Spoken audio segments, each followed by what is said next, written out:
Bruno Paulsen y nuestros panelistas e invitados son una combinación clave por la 92.9 FM. La clave me escucha. Está junto a nosotros Marley Coffee, un café 100% orgánico en 6 diferentes variedades para disfrutar donde usted quiera. Encuéntrelo en supermercados, minimarkets y cafeterías del país. Con Marley Coffee disfrute su día con toda la onda. Almuerzo de negocios, el ambiente perfecto para disfrutar un break de su trabajo y degustar de una exquisita oferta gastronómica en el restaurante El Cid del Hotel Sheraton Santiago. De lunes a viernes de 12:30 a 15:30 horas, reservas al 222-335.000 o en sheraton.com/Santiago. Batería Hankook tiene lo mejor de la tecnología coreana, 100% libre de mantención y la mayor cobertura de garantía en el mercado, con una calidad superior y un rendimiento excepcional. Batería Hankook es su punto de partida. Busque el punto de venta más cercano en bateriahankook.cl. ¿Sabe a quién acudir si sufre un accidente o un familiar se enferma durante sus vacaciones? Viaje tranquilo, viaje seguro con Asís Card y aproveche hasta un 55% de descuento en el Cyber Day. Asís Card, empresa oficial Cyber Day.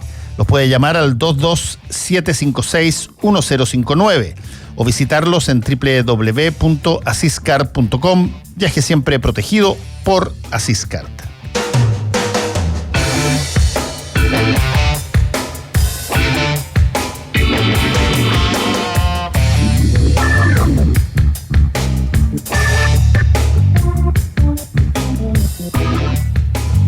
Bueno, no ha llegado nadie del panel. Nadie del panel.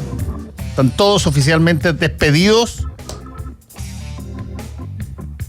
Son gente que llega normalmente al filo de la hora porque vienen de distintas partes de Santiago, pero en todo caso, ok. Vamos a lo único que queremos plantear antes es las bases sobre lo que quisiéramos conversar con ellos. El 1 de junio es la cuenta pública del presidente de la República. No, tú desde que dejaste de ser diputado ya eres dueño de tu tiempo. Estamos hablando de Sergio Espejo. Ex diputado. Sí, me dice que soy ex todo. ¿No? Sí, ex todo. Antes había un... Bueno, pero no voy a contar un chiste malo, ¿no? Sergio, partamos conversando contigo. Yo estaba señalando que el 1 de junio se da la cuenta pública, lo que antes era el 21 de mayo, y ha habido todo tipo de discusiones sobre si es que corresponde o no corresponde, si se va a hacer o no un cambio de gabinete. Nos queda poco tiempo porque estamos encima, estamos a 27 de mayo, y si es que se fuera a hacer un cambio de gabinete, la lógica comunicacional mínima diría que se tendría que hacer antes del 1 para que el 1 tú expliques a partir de una nueva entrada, una nueva etapa, un nuevo punto de partida, un nuevo punto cero, digamos. Un nuevo ciclo.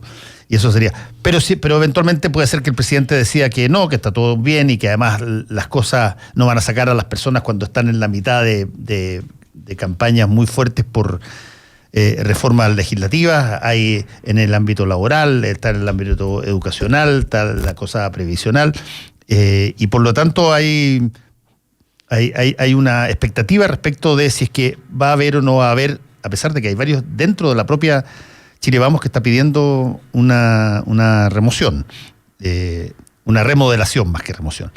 Pero la pregunta mía para ti es, ¿tú crees que esto que pasó en China va a pegar mucho dentro de lo que básicamente es el objetivo, lo que está tratando de buscar iluminar el gobierno hacia adelante? ¿Qué tanto se demora en salir un tema como este? En el caso de la presidenta Bachelet no salió nunca. Nunca. Así es. Entre otras cosas porque había un juicio que no está presente en este caso. Por lo tanto, estaban los pormenores para la preparación de juicio, abogados. Tú podías armar y rellenar mucho más. Aquí no hay eso y por lo tanto teóricamente podría pasar rápido. Pero, ¿qué tanto crees tú que esto afecta políticamente? Yo creo que el reproche ético ya está formulado, la opinión en la ciudadanía está instalada, incluso más allá del dictamen de la Contraloría, porque siempre hemos tenido claro, por lo menos en la mayor parte de los diálogos que se han realizado en esto, públicamente, que una cosa es lo que se resuelva respecto a la existencia de ilícitos administrativos o otro tipo, y otra cosa es lo que es correcto o no es correcto desde una perspectiva ética y de, yo diría, el buen ejercicio de la función pública. Ahora, dicho eso, yo no creo que esto vaya a marcar la gestión del gobierno hacia adelante. Creo que esto está ya, el golpe en lo que podía estar encajado, ya está encajado. El presidente parece un poco impermeable a esto. No solo él, su entorno. Yo veía un intercambio de tweets, no me había metido hace muchos días en Twitter, y ayer me llegó esta secuencia que tú tienes que haber visto entre el ministro Monkeberg y Patricio Navia. No sé si tuviste la oportunidad de verla. No. El ministro Monkeberg sale después del dictamen, Nicolás Monkeberg, ministro del Trabajo, después del dictamen de Contraloría, con un tuit muy duro contra la oposición, diciendo aquí no hay cuestionamiento, vieron un poquitito, ustedes pegan cada vez que pueden, aunque no tengan mérito para pegar, en fin. Y Patricio Navia... que lleva varios días demostrando que ya dejó de ser... o sea, Piñera lover no es. Dejó de ser Piñera lover y pasó a ser un Piñera, no hater, pero un Piñera... Claro, pero Piñera crítico, digamos, ¿eh? Claro, Piñera crítico. Bueno, Patricio Navia lo cuestionaba muy duramente. Como no han entendido nada, ese era un poco el mensaje. Da lo mismo, no es que dé lo mismo, pero lo de la Contraloría no era verdaderamente lo relevante. Pero pese a eso, yo creo que si uno vincula esto con el segundo tema que tú planteabas, que era la posibilidad o no de un cambio de gabinete, claro, yo algunos meses atrás, no muchos meses atrás, yo hubiera recomendado entusiastamente un cambio de gabinete. Me parece que había un momento de agotamiento tremendo, pero ahora tú ves una cierta continuidad, bien, mal, frágil. Hay una cierta continuidad de lo que está ocurriendo. Las reformas ingresaron al Congreso. Hay una cierta línea que yo no comparto de lo que pareciera se quiere hacer. Y un cambio de gabinete muy radical, yo creo que sería incluso desconcertante. Es como partir de nuevo. Yo más bien creo que, como decía el ex ministro y actual rector de la Universidad Adolfo Ibáñez, Harald Beyer, ayer, no recuerdo en qué periódico, la verdad es que lo que el gobierno deberá hacer es retomar un ejercicio que inició con mucho éxito cuando recién comenzó sus funciones, de intentar construir algunos acuerdos duros en aquellas áreas que son centrales para la gestión política y también para su propia proyección, si es que aspiran a ella. Cuando uno se imagina, por ejemplo, la importancia en la vida de las personas de la reforma previsional, y uno dice la vida de las personas, pareciera que está hablando de otros seres humanos, en la vida de cualquiera de nosotros, de la reforma previsional, y uno sabe que esa reforma es absolutamente inalcanzable, sin acuerdo con las fuerzas políticas que están en la oposición. Uno dice, bueno, ahí hay un espacio donde entonces la reorientación debiera ser urgente. Esta majamama en la que se ha convertido la reforma tributaria, que ya no satisface a nadie, ni a moros ni a cristianos, mismo tema. Vas a ponerle un alto, vas a fijar un cierto marco a partir del cual vas a resolver. Yo creo que la cuenta se le va a pasar al gobierno en la medida en que no se registren avances de ningún tipo. Y mientras tanto, la pirotecnia.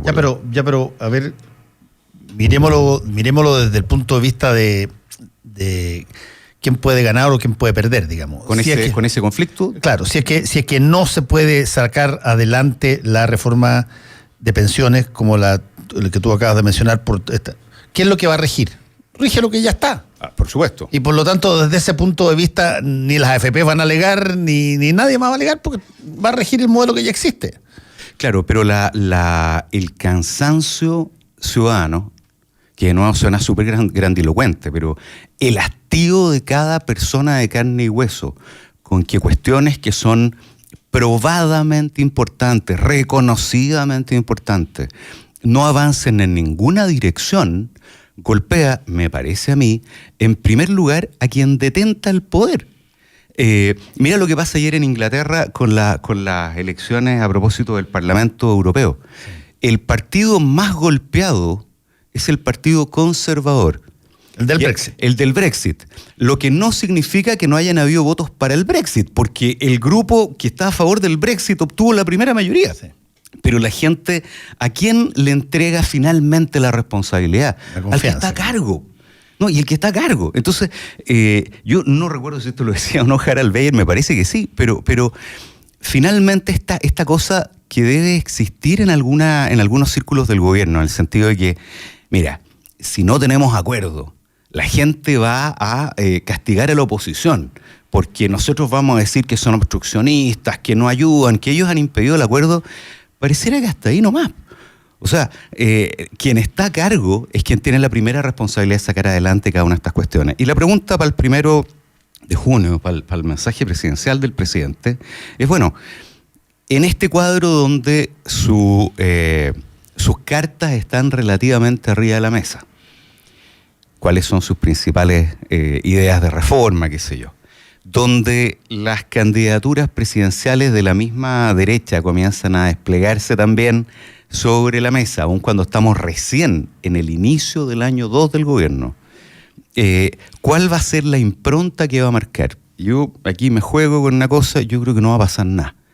El primero. No creo que vaya a ocurrir algo muy relevante. No creo que vaya a haber un cambio de giro muy significativo. No. Si es que va a haber algún cambio de giro, Sergio, no lo vas a saber el 1. Lo vas a saber antes. Con un cambio de gabinete, dice. Claro. Tú. Si es que va a haber algún intento de reubicar el estado de la carrera, en qué lugar de la carrera estamos y cómo vamos yendo, tiene que hacerse antes, y tú lo que haces el 1 de junio, lo explicas y lo proyectas al cambio de lo que viene. Eso comunicacionalmente es lo que debe ocurrir. Sí. Y lo sabríamos antes. Pero, claro, estamos a 27 de mayo, ya quedan solamente 4 días, por lo tanto... parece poco probable. Parece poco probable. No imposible. No es imposible. O sea, menos con un presidente como Piñera, que te puede sacar un conejo del sombrero en cualquier momento. Pero desde el punto de vista, si tú quieres técnico, si quisieras hacer algún tipo de remesón que te generara una nueva línea de tiempo para que tú lo juzgues a partir de ahora adelante, debieras hacerlo antes y explicarlo el 1. Claro, ahora, mi punto es que tú puedes intentar hacer un cambio o provocar un cambio de escenario modificando algunos de los nombres a cargo de tareas clave, es cierto.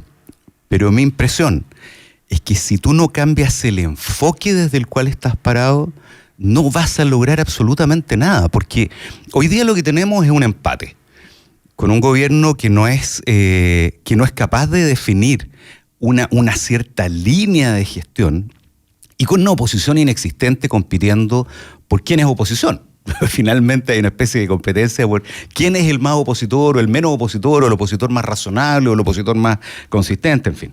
En ese cuadro tú o cambias o te esfuerzas por cambiar el tablero completo, y eso supone ponerte muy por encima, una figura presidencial mucho más de carácter estadista, digamos. Tú te pones muy por arriba y dices, Houston, tenemos un problema. Y los problemas del país son demasiado importantes. Y por lo tanto, vamos de nuevo a la lógica del gran acuerdo nacional en las cuestiones que son verdaderamente significativas. Y en las demás nos damos como bombo en fiesta. Pero yo no creo que eso vaya a ocurrir. O sea, vamos a seguir más bien, me parece, con estas escaramuzas donde la señora ministra de Educación está todos los días en alguna polémica más bien menor, pero generando, digamos, aleonando a las bases. Y donde tenemos cositas más bien marginales que parecen no fijar ni impronta, y tú vas viendo cuando ya comienzan a instalarse los candidatos, porque ese empieza a aparecer el tema más relevante dentro de la derecha. En la oposición, ¿qué decir? No hay cómo hablar del tema si no hay candidato. No, pero tú tienes, en la derecha tiene... Mira, la única persona que se ha declarado candidato en la oposición ha sido Jimena Rincón. Sí, claro. Aquí mismo. Pero tú tienes en la derecha tienes a Francisco Chaguán, Tienes, por cierto, a Joaquín Lavín, que está disparado en las encuestas hace mucho rato. Hace rato. Manuel José Sandón, que sigue queriendo liderar la derecha social. Andrés Alamán está desgraciadamente en estos momentos bloqueado por la presencia de su señora en el Ministerio de Educación. A pesar de que yo creo que él perfectamente podría hablar con total libertad de la cosa, pero probablemente hay un montón de cosas que él pudiera pensar que no puede decir porque no quiere perjudicar el trabajo de Marcela Cubillo. Y eso y lo que estoy diciendo no es propio de un machismo, es propio de una situación diseñada. Sí.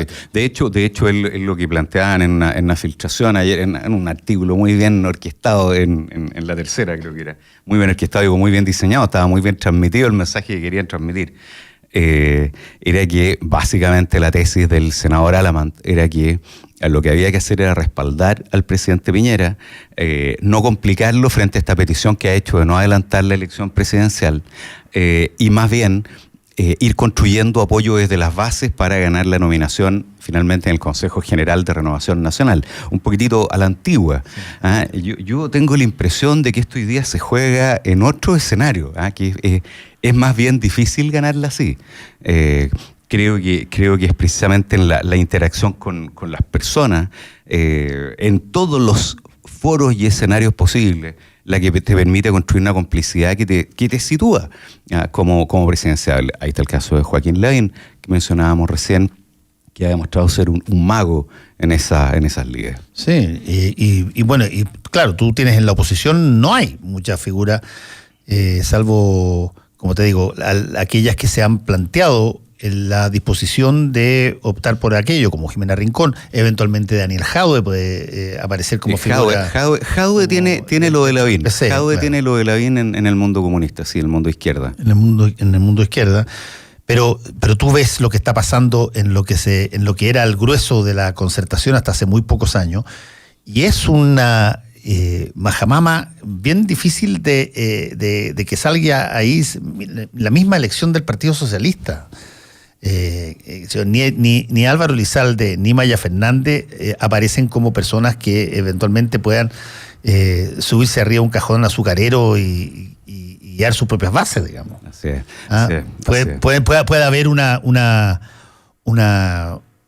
elección partidaria, sin duda, pero otra cosa distinta es cuando tú convocas al país para algo.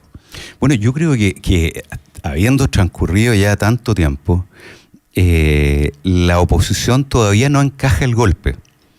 Y el golpe de la derrota, que no tiene que ver solamente con el impacto de quedar fuera de posiciones de poder que se han detentado por tantos años, con un intervalo que fue precisamente el intervalo de Piñera 1, sino que además con la capacidad de tener una lectura sobre lo que ocurre en Chile y sobre la forma de reconstruir una suerte de conducción.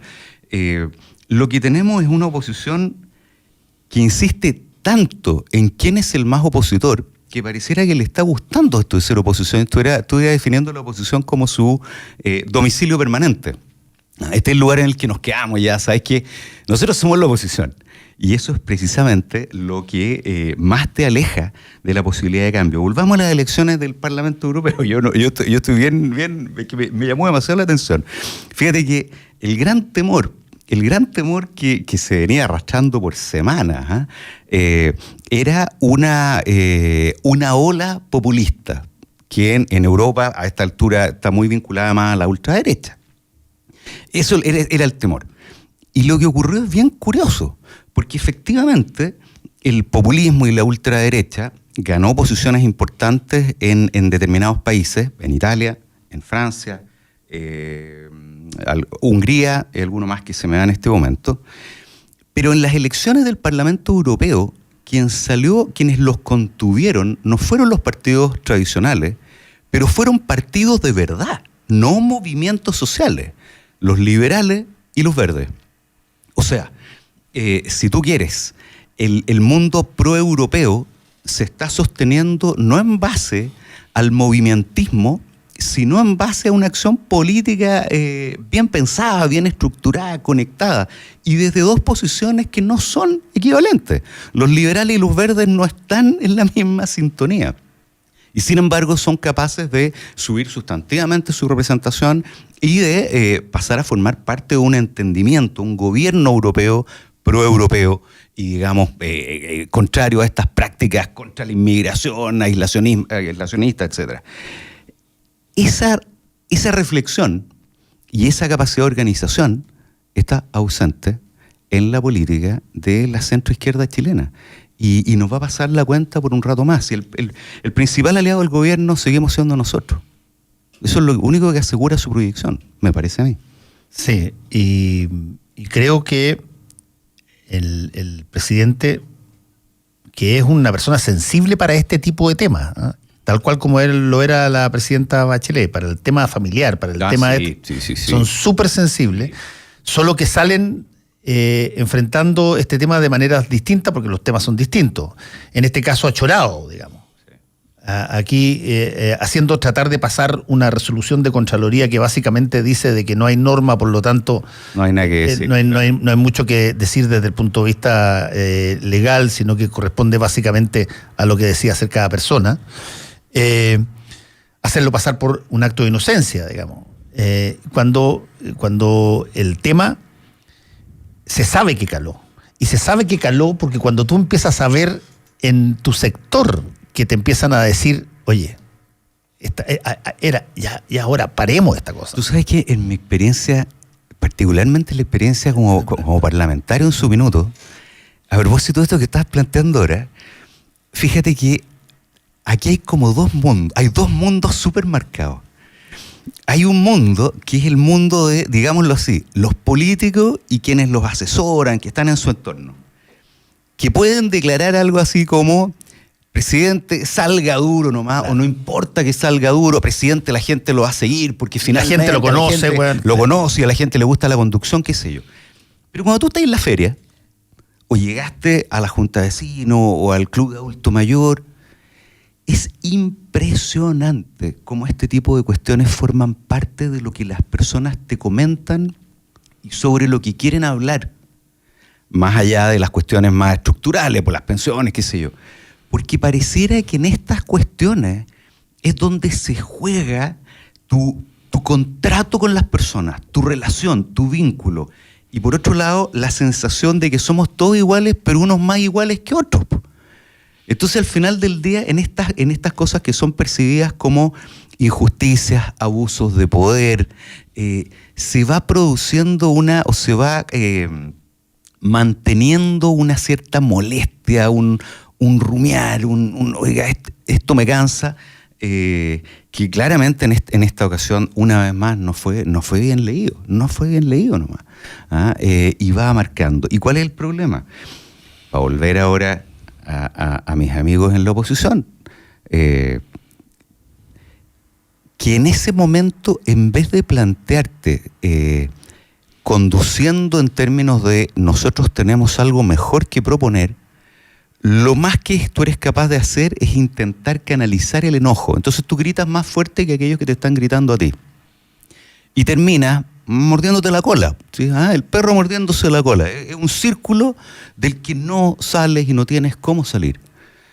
Es un momento complejo. Mira, yo días atrás estaba fuera de Chile por razones de trabajo y me encontré una vez más con esta percepción que hay instalada en Latinoamérica de que en Chile las cosas se hacen distinto y se hacen mejor. Y nosotros, dale que dale, con no querer mirar aquellas cuestiones donde lo estamos haciendo mal y que tenemos que corregir porque si no, inevitablemente vamos a terminar en el fango.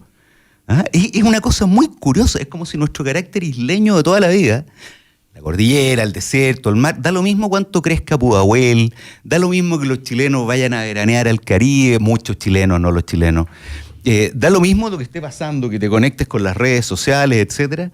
O sea, este carácter isleño parece seguir impidiéndonos ver por dónde tenemos que de entrar a pegar, como diría el senador Chaguán, que acaba de llegar, que un hombre con la calle de la derecha social. Ya tenemos candidato en la sala, así que por favor. Estaba bonito, yo me siento muy emocionado porque uno de los precandidatos presidenciales que recién comentábamos acaba de llegar, senador. Muy buenos días. Muchas gracias, ¿cómo estás? ¿Cómo te ha ido? Ya, vas a hablar después del segundo segmento porque hacemos una pausa. Sí, yo sé. Volvemos con combinación clave. La clave me escucha. Porque nos conectamos con el planeta y somos ecorresponsables, promovemos prácticas sustentables para que tengas a diario una taza de café con un sabor 100% orgánico, libre de pesticidas, químicos y fertilizantes. Un sabor puro e inigualable. Disfruta de la naturaleza y sus bondades. Vive la vida que amas. Vive cada momento. Marley Coffee te desea un gran día. Alegra tu día con Marley Coffee. Porque con tecnología, tus ideas son posibles. Cámbiate al único plan realmente libre para tu negocio. Con gigas y minutos libres. Sí, libres, para siempre y sin restricciones. Por solo 21.990 pesos mensuales. Al contratar desde 2 líneas. Cámbiate hoy mismo en entel.cl/planes empresa. Entel Empresas. Tus posibilidades son infinitas. Hay pocas cosas más ricas que compartir un brunch familiar. Sábados y domingos de 3 a 16 horas en Restaurant El Cid. Disfruta un sabroso menú con variadas estaciones, coctelería con espumante, bebidas gaseosas ilimitadas y espacios para que los niños jueguen. 32.900 pesos IVA incluido por persona. 50% de descuento para niños de 4 a 11 años. Reservas al 222-33-5000 o en Sheraton.com/Santiago.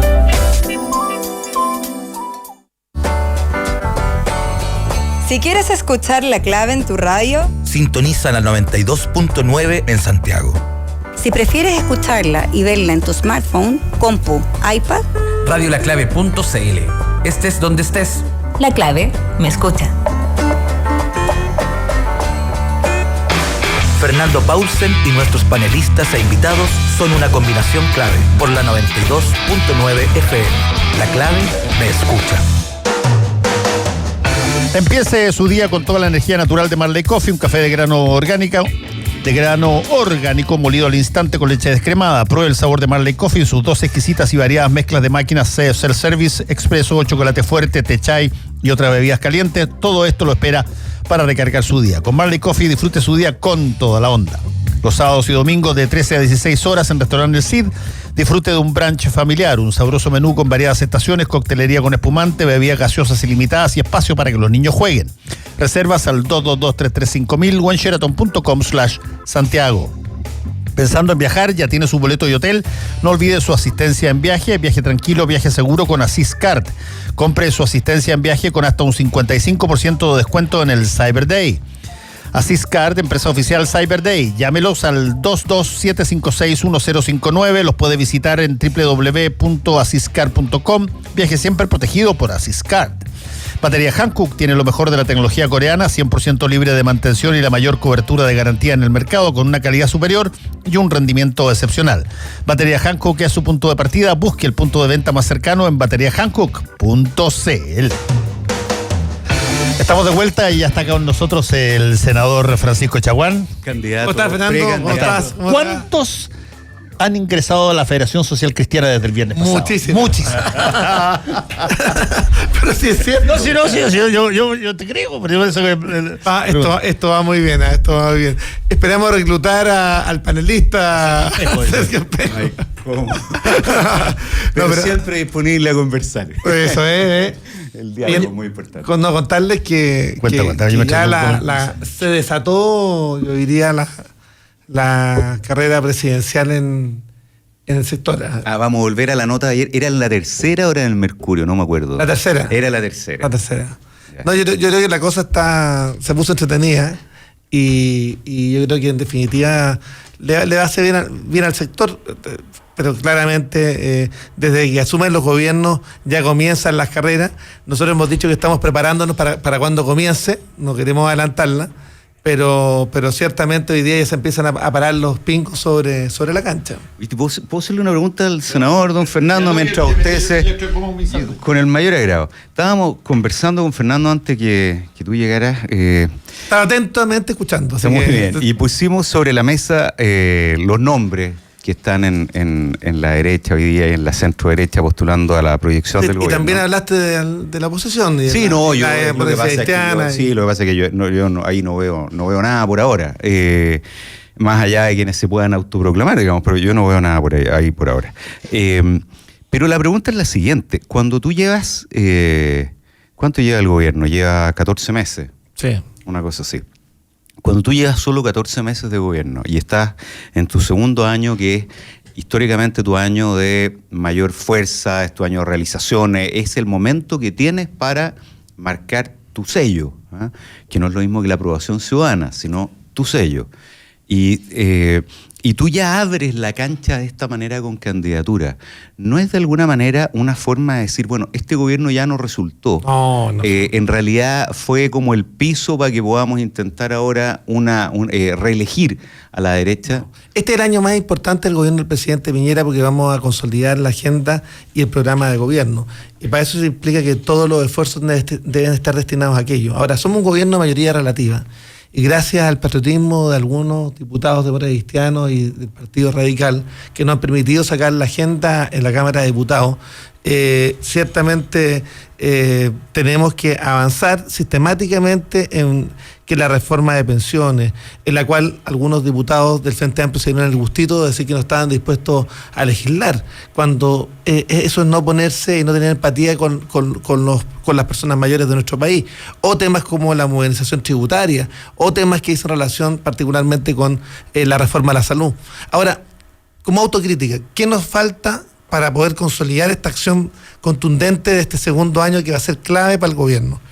Es lograr traducir en qué va a transformar las vidas de las personas cada uno de estos proyectos de ley. Porque hablamos de reforma previsional, pero la bajada, en cuánto eso va a afectar el bolsillo, la pensión de cada una de las personas, ese es un tema que nos falta por meterle fuerza, meterle vocería, diversificar las vocerías y ser capaces de llegar al ciudadano a pie que en definitiva votó por el presidente Piñera, votó por un programa de gobierno, pero hay que transmitirle por qué es tan importante sacar adelante estos proyectos de ley que son vitales para mejorar su calidad de vida. Pero también se requiere, no sé si tú lo ves así, senador, pero yo creo que también se requiere una capacidad de tener claridad de tus objetivos fundamentales, separarlos de los que no son tan importantes, negociar, construir acuerdos, no, más allá de la vocería y la explicación al público que comparto.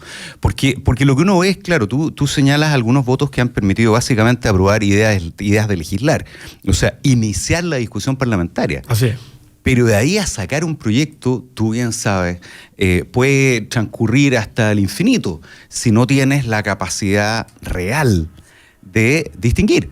Esto es lo fundamental, esto es lo accesorio, converso, negocio, estoy de acuerdo, entrego, no trato de poner la pata encima. Y tiene que haber capacidad de negociación, si nunca gobierno mayoría relativa. O sea, cuando hablamos de gobierno mayoría relativa, para que la gente entienda, es un gobierno que tiene minoría en la Cámara y en el Senado, requiere obviamente negociar para poder sacar adelante los proyectos. Y eso es lo que muchas personas que votaron por el presidente Piñera no entienden. ¿Y requiere cambio de gabinete eso, no? Estábamos hablando recién de eso. Requiere, dado que ha costado tanto hasta ahora, yo sigo permitiéndole a Fernando, estoy feliz, estuve telonero. Tú que has sido particularmente artífice en algunos cambios y movimientos de claro. ¿Sabes? No, pero hoy día al revés, hoy día es el presidente el que tiene que tomar las decisiones del caso. No, a cada cual lo que le corresponda, man. No, sin mencionar ningún sector en particular. En personal, pero recordando el Día del Patrimonio. Pero ciertamente el presidente sabe cuando debe hacer los ajustes pero independientemente que el presidente lo sepa, porque es lo que es difícil que pudieras decir otra cosa. Tú podrás estar equivocado, pero eres un caballero, entonces está muy bien la figura. Pero dicho eso, habría que meterle mano. Pero al revés, como tú dijiste, podrás estar en lo cierto, pero eres un caballero. Oye, pero a ver, dime una cosa. ¿No notas tú que ahí hay un problema aparentemente importante en el gobierno, o quizás incluso de brújula? Porque está bien, consolidar reformas, pero para consolidar reformas, para consolidar un sello, tú tienes que tener medianamente claro hacia dónde vas, dónde te vas a jugar, dónde no. Bueno. Y pareciera que la cancha está completamente abierta y que además a la hora de abrochar... No, es que yo creo que el tema pasa porque estamos abordando muchas reformas simultáneamente, y eso implica que de alguna manera cuando eso ocurre, el foco en la opinión pública se desvanece. Yo creo que hay que ir fijando prioridades en las reformas estructurales y haber presentado todo el paquete de reformas en la misma época legislativa, efectivamente genera un problema tanto a la opinión pública como también a aquellos con los cuales nosotros tenemos que ir a negociar voto a voto para lograr las ideas de legislar. Y eso representa también un problema y una dificultad adicional. Entonces, ¿dónde se va a concentrar el presidente este 1 de junio? Que es este sábado. Se va a concentrar en 3 áreas.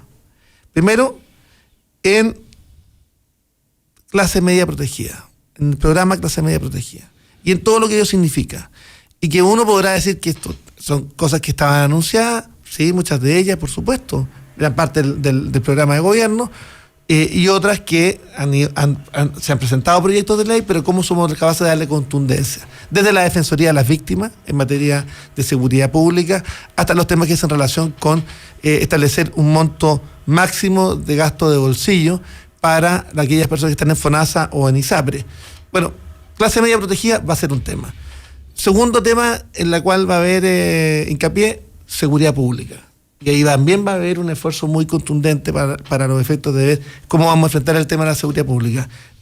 Más allá de la expectativa, ¿no? Más allá de decir se le acabó la fiesta a los delincuentes, no, es ver cómo somos capaces realmente de, por ejemplo, respecto al narcotráfico, dar golpes, claro, porque lo que vimos, Fernando, la semana antepasada, con caravanas de narco hacia el sur, protegidos o escoltados por carabineros, la percepción ciudadana no es buena, porque uno dice, ¿por qué los carabineros están ahí al lado de los narcos? Claro, el gobierno dice, y está perfecto, para darle seguridad a la población vecina, pero ciertamente la percepción ciudadana puede ser distinta. Y temas, yo diría, y un tercer, yo diría, gran elemento, va a ser Chile en marcha. ¿Cómo somos capaces de poner Chile en marcha? Porque acá tenemos un problema de expectativas y porque los gobiernos son evaluados en relación con las expectativas. Entonces, acá el problema que tenemos es que Chile va a crecer muy por sobre el promedio mundial. Yo creo que vamos a llegar al 3,5%, y el crecimiento es fundamental para generar puestos de trabajo, oportunidades para Chile, recursos adicionales. Y un país que no crece no tiene posibilidad de ejecutar su programa de gobierno. Y ahí vamos a tener también un tema porque efectivamente la expectativa generada al momento de la elección era básicamente volver a la creación del 1 millón de empleos, y se está creando, se está generando un crecimiento muy exponencial en materia de emprendedores, por ejemplo, pero acá se requiere también ser capaces de poder profundizar en esta línea de acción que es fundamental en términos de decirle, Chile es un país que está en el contexto internacional en marcha, y un punto de crecimiento o más bien una baja en la calificación de riesgo del país le cuesta a Chile $800 millones en intereses, tanto de la deuda pública como de deuda privada. Y este es un tema que tenemos que hacernos cargo. Yo esperaría el fin de semana, no lo hablábamos al principio, una aproximación también a la crisis de la justicia, no solo de la seguridad, no solo el tema de la seguridad ciudadana, porque cuando tú observas lo que ha ocurrido, te diría yo, en 3 o 4 ámbitos bien brutales. Los conflictos al interior del Ministerio Público, la crisis en la Corte de Rancagua, el conflicto al interior de la Corte de Rancagua, los nombramientos de Dora Luxich y el papelón del secretario que eligieron ustedes en el Senado, que es básicamente elegir como secretario del Senado a una persona que tenía una función fiscalizadora, a mi modo de ver genera un cuestionamiento también importante a la justicia y la política. Más aún si es que en el discurso para presentarse como candidato, él planteó básicamente que iba a ser el escudo protector. El escudo protector, imagínate. Es como contratar a un penalista, que es básicamente lo que hicieron. Pero bueno, yo creo que es un tremendo error. Pero yo supongo que el presidente es un tema que debería abordar, porque está bien, tú planteas la necesidad del crecimiento como una forma de generar empleo, etc. Pero una de las cosas que te asegura, o los emprendedores, una cosa fundamental para un emprendedor chiquitito, es que las reglas sean claras, que se cumplan, que no hayan privilegios. Bueno, nosotros tenemos hoy día una amenaza. No quiero decir que la justicia esté destruida, pero quiero decir que hay una amenaza real y a lo menos un daño brutal en la confianza pública. O sea, estamos frente al hito que afecta a la justicia más dramático, yo diría, del Poder Judicial en su historia. O sea, mira... Sin contar los años de la dictadura. Sin contar los años de la dictadura. Obvio. Digo, solamente para decir... para mencionar una cosa que se nos vino a la mente. No, pero claramente... Para que no te reten a ti después. Sí, claro. Pero claramente, cuando la certeza jurídica se pone en duda, es un tema complejo, porque mira... Eso es la línea de flotación. Mira, la línea de flotación es un disparo a la línea de flotación, lo que puede ocurrir con todos los fallos resueltos por esa corte, por esa sala. Lo que va a ocurrir es que cualquiera va a pedir una revisión del fallo, un reestudio del caso. Y esto afecta definitivamente a la certeza jurídica, que es clave en un Estado de Derecho. Cuando no hay certeza jurídica, estamos bueno, y este es un espacio donde yo veo una debilidad, veo una debilidad del gobierno, y esto no es en el ánimo este es un problema institucional. Está bien, pero del cuando, país, por lo mismo, cuando tú sumas... Las faltas de confianza. Venimos con, eso lo hereda este gobierno, venimos con una crisis en Carabineros, una crisis mayor. A la crisis de Carabineros, que uno decía es un problema de los auxiliares de la Administración de Justicia, le agregamos ahora un cuestionamiento al Ministerio Público, que es un órgano de rango constitucional, le agregamos un cuestionamiento al Poder Judicial, a la forma de designación además de los jueces. Entonces, es para eso para lo que uno quiere también a los gobiernos, pues son esos momentos que requieren mucha estatura. Yo tengo expectativa de qué es lo que vamos a escuchar, tengo mucho interés en saber qué es lo que vamos a escuchar. No pretendo que me lo diga el senador ahora, pues están redactando. Ya adelanté. Sí, pero en este espacio no está planteado. Y yo tengo muchas expectativas de ver cómo lo va a abordar el presidente, porque finalmente la presidencia de la República, o el presidente de la República, tiene un carácter de garante de esta fe pública que hoy día se ve comprometida. Yo encuentro que es lejos de lo más grave que tenemos y siempre se nos queda como debajo del mantel. Y es de esos espacios donde uno dice, mira, si no nos fijamos a tiempo, aquí nos vamos al barro. Lo que pasa es que se queda debajo del mantel porque el método que se escogió para poder elegir a cada uno de esas personas que eventualmente puedan juzgarte es un método que está total y absolutamente arcaico, que obedecía la lógica binominal de uno para ti y uno para mí. Sí. Y importando un bledo de las cosas particulares de cada cual. Resulta que ahora cambia el asunto porque, entre otras cosas, cambia la composición de la Cámara de Diputados y el Senado al llegar nuevos coaliciones, nuevos partidos, y te ilumina un poquitito más el tema, y resulta que hoy día cosas que antes eran incuestionables o que importaban un bleo pasan a ser hitos, y por lo tanto Dobra Lucic no puede defenderse en función, como lo tratan de hacer varios parlamentarios, en función de sus votaciones pro derechos humanos durante la dictadura. No. Cosa que antes, pero entiéndeme, sine qua non. Claro. No había segunda discusión. Hoy día no, el estándar cambió, perdón. A ver, queremos ver cómo ha estado jugando ahora, en mi época.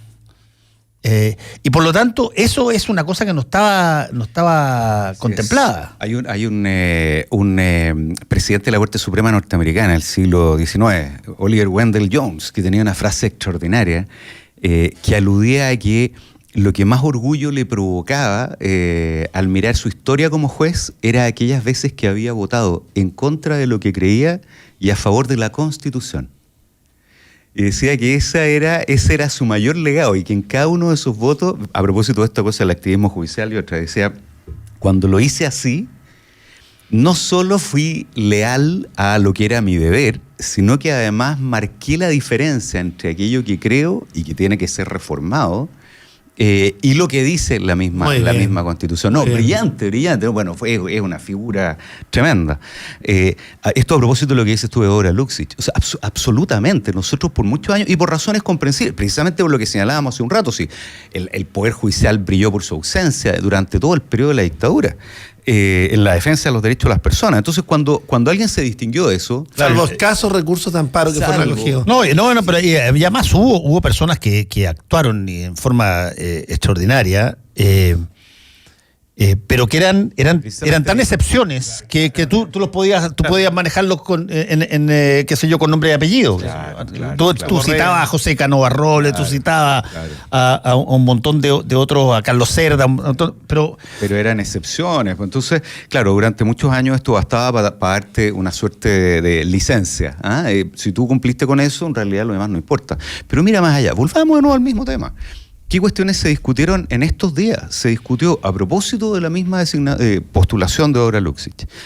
Se discutió sobre la existencia de operadores judiciales en las candidaturas. Se discutió nuevamente y se volvió a discutir sobre el tema de los notarios. volvió en función de que uno de estos operadores políticos había sido notario interino 3 o 4 veces. Exactamente. Entonces, yo diría, senador, que tú estás en la Comisión de Justicia. No, pero estoy vinculado. Él tiene los tentáculos en todas partes. como todo hombre que aspira a la magistratura. Está muy bien, está muy bien. No, pero esta es un área crítica que vamos a ver qué pasa el fin de semana. Yo creo que este es un tema que primero preocupa al Poder Judicial, preocupa por supuesto al Ministerio Público y preocupa también a toda la institucionalidad. La pérdida de confianza, yo diría que el terremoto institucional que se está viviendo, yo le asigno ese valor, terremoto institucional, de esa relación con las pérdidas de confianza de los ciudadanos respecto de cómo opera cada uno de los poderes del Estado. Y el tema es cómo somos capaces de recuperar el camino o recuperar las confianzas.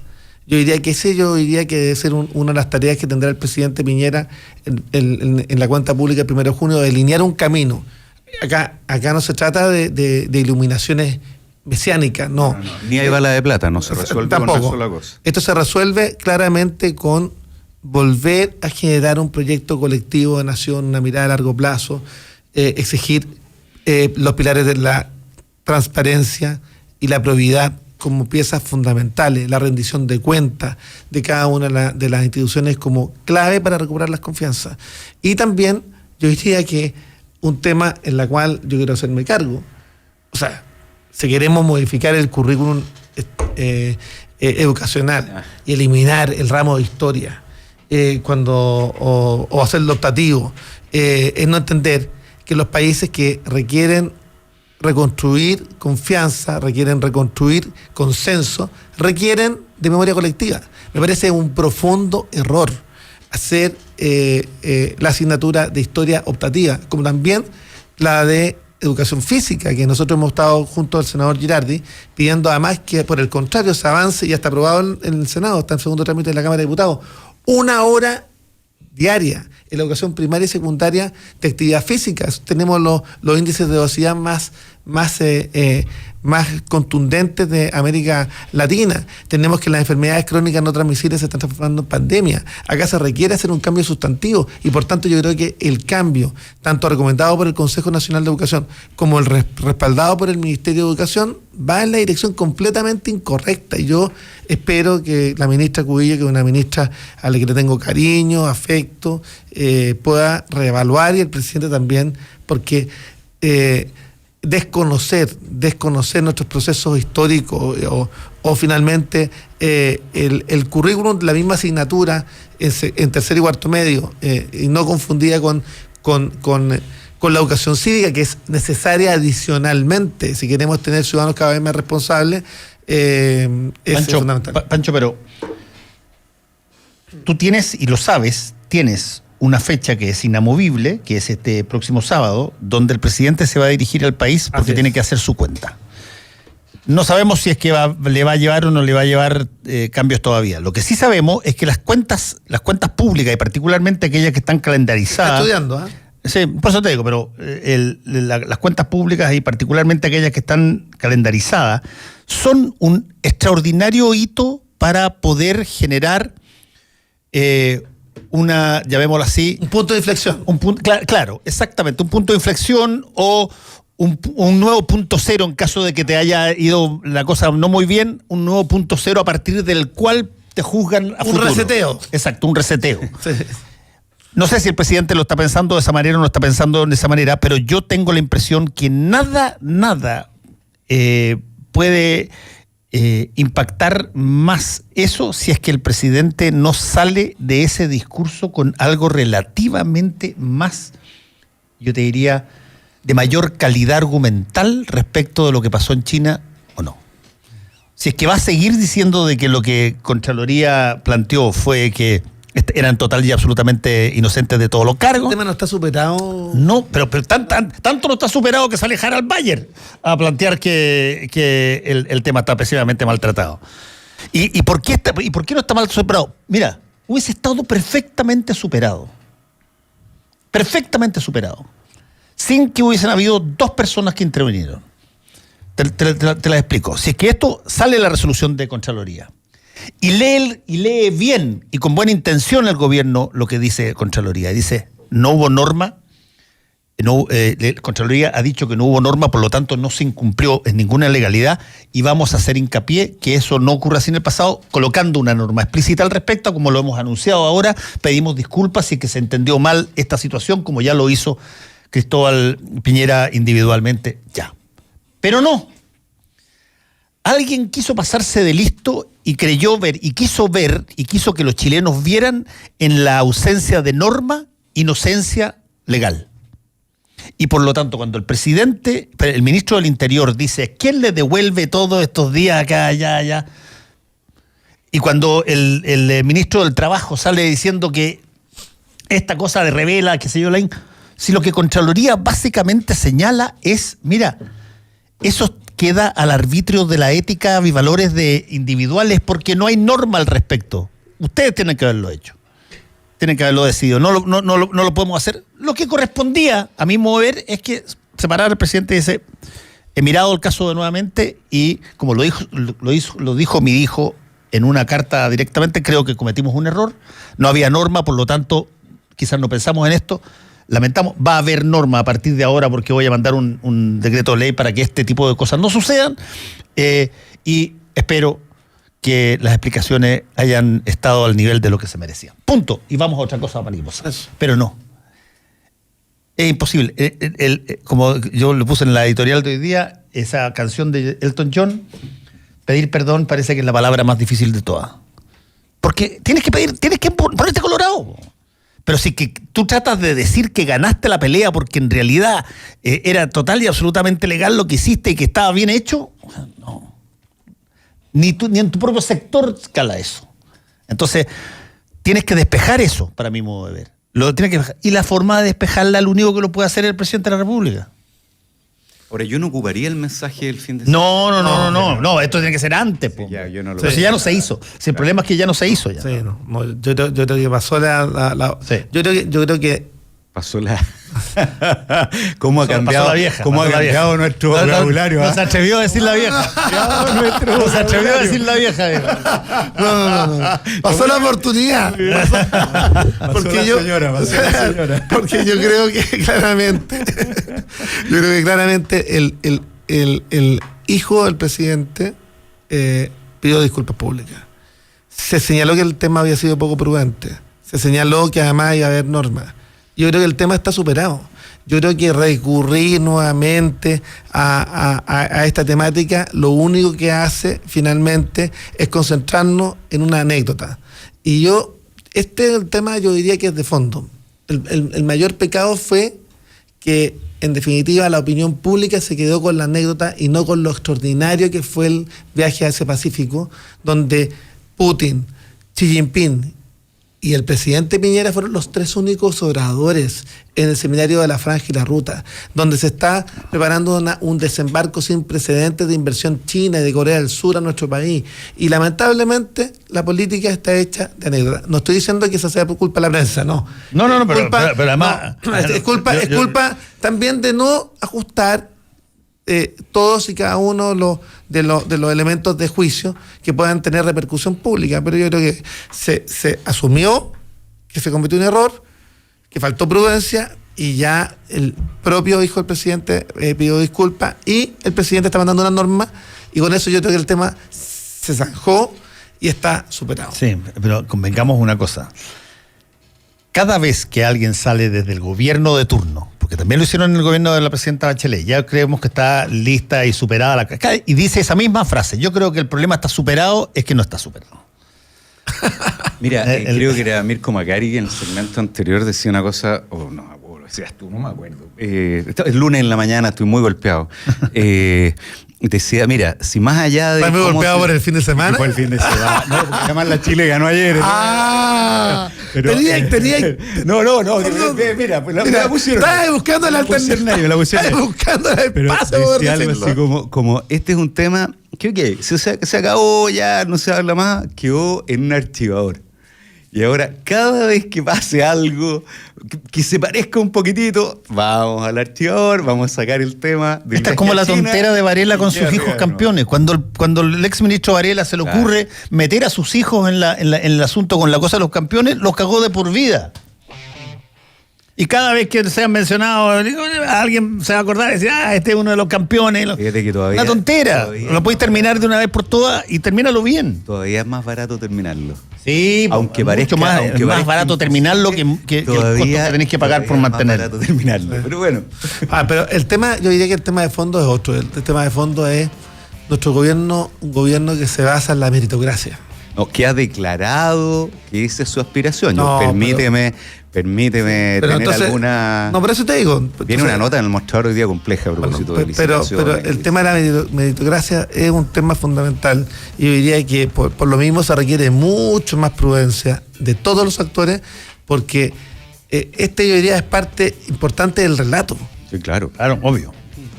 Nos tenemos que ir. Senador Chaguán, gracias, Fernando. Ex diputado Cornejo, muchas gracias. Cornejo Espejo. Espejo. A lo mejor está visibilizando algo en la prosecretaría.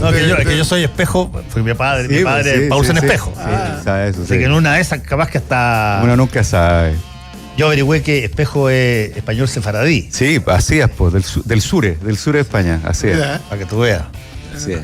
Y estamos todos en la mesa. Todos en la mesa. Ya lo volvemos a ver. Chao, gracias. Volvemos con Combinación Clave. La clave me escucha.